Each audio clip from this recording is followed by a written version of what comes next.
Mual, puasa lagi nih. Tapi katanya kalau kita muntah boleh aja langsung makan karena batal. Ini mau muntah lagi tapi nggak bisa muntah.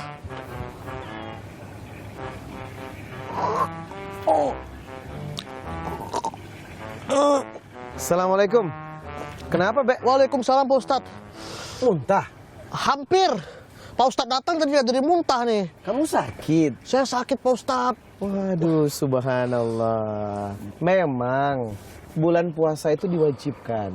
Surat Al-Baqarah 183, Ya ayyuhalladzina amanu kutiba alaikumusiyam kama kutiba alal ladzina min qablikum la'allakum tattaqun. Diwajibkan bagimu berpuasa sebagaimana diperintahkan kepada orang-orang sebelum engkau. Kenapa? Tujuannya agar kita menjadi bertakwa. Tetapi ingat, ada rukhsah, keringanan bagi beberapa orang yang mengalami sakit atau musafir. Di ayat berikutnya 184 Al-Baqarah, ayyaman ma'dudat faman kana minkum maridan aw 'ala syafan fa iddatun min ayyamin ukhar.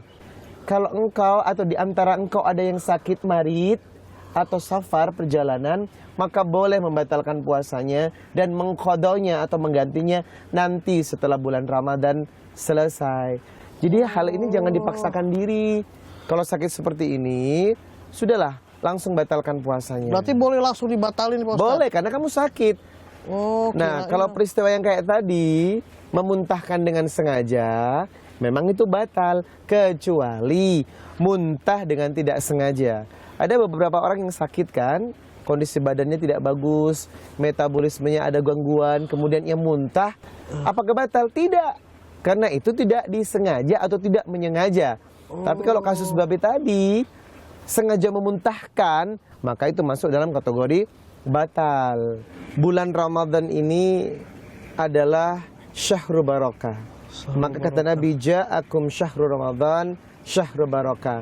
Ketika memasuki bulan Ramadan, kita berada pada bulan keberkahan. Maka manfaatkanlah waktu-waktu puasa dengan sangat baik. Maka seseorang yang berpuasa harus memperhatikan hal-hal yang sangat penting. Salah satu diantaranya hal-hal yang membatalkan puasa, hal-hal yang sebenarnya diperbolehkan tapi banyak masyarakat yang tidak mengetahuinya, dan hal-hal yang merusak pahala puasa. Oh, berarti kalau misalnya nih aku buka puasa gara-gara sakit, udah setengah perjalanan, jam 2 siang bukannya sekarang. Nanti aku gantinya berarti jam 3, jam 4 dihitung jadi 6 jam, Pak Ustadz. Jangan begitu, tidak ada jadi aturan. ulang dari awal lagi. Betul, tidak ada aturan seperti itu. Yang namanya puasa siam Ramadan dimulai dari terbit fajar, subuh, sampai dengan terbenamnya matahari. Kalau babe sudah berbuka jam 2, bukan berarti melanjutkan setengah hari perjalanan untuk berpuasa kembali, karena itu nggak ada aturannya. Maka kata Nabi, mana amila amalan laisa alaihi amruna fahuwa raddun. Kalau melakukan ibadah harus ada contohnya. Nah, kalau seperti ini kasusnya, maka mengqadanya sehari penuh seperti biasa, membayar kekurangan puasa. Sama seperti wanita haid. Ya, ketika ia telah berpuasa dari sahur, kemudian jam 2 ternyata mengalami menstruasi. Akhirnya apa? Ya gagalkan puasanya karena memang mendapatkan rukhsah, keringanan dalam aturan Quran dan Sunnah. Nah, berbicara hal-hal yang membatalkan puasa, ini wajib banyak diketahui. Yang pertama adalah wakuluhu, ta'amuhu, wasyarabuhu.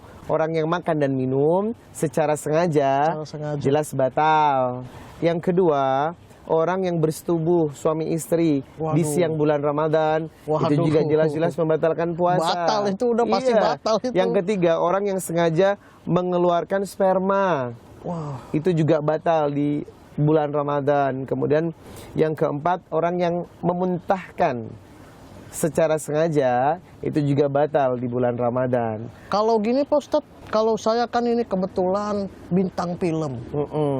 Jadi kan saya ingin kadang-kadang kalau bulan puasa tetap harus syuting.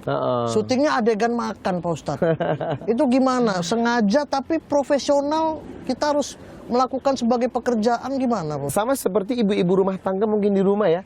Hari ini ingin bikin menu spesial buka puasa untuk keluarga. Malah jadi nggak enak kalau misalnya. Biasanya kalau tanpa dicicipin, makanannya terasa hambar. Iya, benar, Oleh Ustaz. karenanya boleh mencicipin sampai di lidah aja.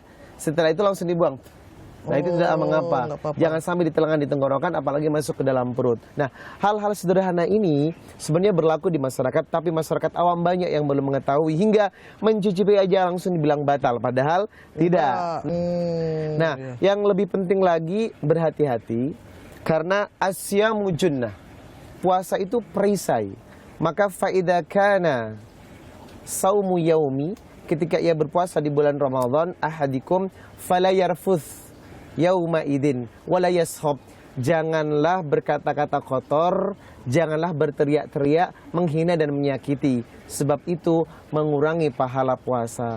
Ngomongin orang, menyakiti orang, itu bagian dari mengurangi pahala puasa. Pahalanya berkurang, puasanya tidak batal. Oh, tidak batal. Tidak Orang batal kan, puasanya. jangan ngomongin orang, nanti batal puasanya. Oh, tidak batal. Puasanya nggak batal, cuman pahalanya yang Berkurang. dikurangi oleh Allah Subhanahu wa taala. Ya mudah-mudahan perbincangan kita kali ini bisa memberikan manfaat buat kamu, buat saya, sehingga lebih berhati-hati dalam menjalankan bulan Ramadan hingga bulan puasa ini bisa memberikan efek agar kita menjadi la'allakum tattaqun, hamba-hamba yang bertakwa kepada Allah. Ya udah, mudah-mudahan cepat sembuh ya. Ya, Pak Ustadz. Saya terima kasih. doakan mudah-mudahan Ramadan kali ini bikin tubuh kamu tambah sehat. Amin. Allahumma rabban nas adbihil ba'sa ashfi anta syafi la shifaa illa shifauka shifa'ul la yughadiru saqama. Amin. Udah, saya pamit dulu ya. Terima kasih banyak, Pak Ustadz. Besok kalau udah sembuh langsung puasa. Iya, Oke. siap. Ya, Assalamualaikum. Waalaikumsalam. Wah.